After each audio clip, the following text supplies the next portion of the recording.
عزیزان محترم وہ سیب جب گر رہا تھا نیچے، جب اڑان بھر رہا تھا نیچے آنے کے لیے، خدا نے اس سیب کی طرف حکم دیا یا طوفان اے سیب خبردار کسی ایک کی طرف جا کر گرے گا، تجھے حکم ہے حسن کو بھی ناراض نہیں کرنا، حسین کو بھی ناراض نہیں کرنا۔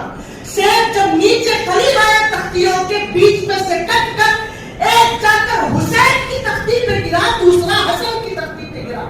جب بچپن میں امام حسن اور امام حسین چھوٹے تھے، تختی پر ٹوٹے ٹوٹے انداز سے لکیریں مارتے تھے اور ان تختیوں کو دونوں جا کر بی بی فاطمہ کے سامنے پیش کرتے تھے، اماں بتاؤ کہ حسن کا خط اچھا ہے یا حسین کا خط اچھا ہے؟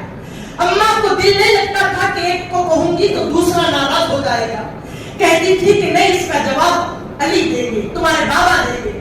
بابا کے پاس جائے تو بابا کہنے لگے کہ مجھے افسوس ہوگا کسی ایک کو اچھا کہوں گا، کسی کو بھی تکلیف دینا مجھے گوارا نہیں۔ کہا کہ تمہارا اس بات کا جواب رسول اللہ دیں گے۔ وہ دو تختیوں کو ننھے ہاتھوں میں ننھے حسن اور ننھے حسین حضور کی خدمت میں لے جا کر کہنے لگے کہ نانا جان ذرا بتائے تو حسن کا خط اچھا ہے یا میرا حسین کا خط اچھا ہے؟ حضور کو گوارا نہیں ہوا کہ اگر حسین کا کہوں گا تو حسن ناراض ہو جائے گا، حسن کا کہوں گا تو حسین ناراض ہو جائے گا۔ حضور نے کہا کہ ایک کی بھی ناراضگی خدا کو ناراض کرتی ہے۔ کہا کہ میں جواب نہیں دوں گا، جواب جبرائیل دیں گے۔ جبرائیل آ گئے، جبرائیل کے سامنے رکھا گیا، بتاؤ میرا ہے یا بھائی حسن کا اچھا ہے؟ جبرائیل بھی نہیں چاہتے تکلیف دینا خدا کو، کہا کہ اس کا تو جواب خدا دے گا۔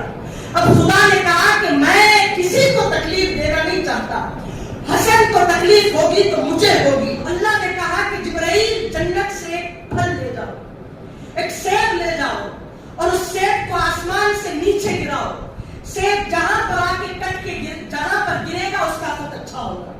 جبرائیل جنت میں گئے، سیب لیا، وہ سیب لے کر آسمان سے چھوڑا۔ عزیزان محترم وہ سیب جب گر رہا تھا نیچے، جب اڑان بھر رہا تھا نیچے آنے کے لیے، خدا نے اس سیب کی طرف حکم دیا یا طوفان اے سیب خبردار کسی ایک کی طرف جا کر گرے گا، تجھے حکم ہے حسن کو بھی ناراض نہیں کرنا، حسین کو بھی ناراض نہیں کرنا۔ سیب جب نیچے قریب آیا تختیوں کے بیچ میں سے کٹ کر ایک جا کر حسین کی تختی پہ گرا، دوسرا حسن کی تختی پہ گرا۔ عزیزان محترم حسن اور حسین خوش ہو جائے، خوش ہو گئے، چلے گئے۔ وہ حسین کے ان کے خط کی ناراضگی بھی اللہ گوارا نہیں کرتا تھا۔ اس حسین کو کربل کی زمین پر لٹا کر شمر نے چھڑا بھونکنا اور چلانا چاہا۔ امام حسین نے کہا کہ نہیں، مجھے نماز پڑھنے دو، میں ظہر ادا کرنا چاہتا ہوں، یہ میرے نانا کی نماز میراث ہے اور اس میراث کو میں کھونا نہیں چاہتا۔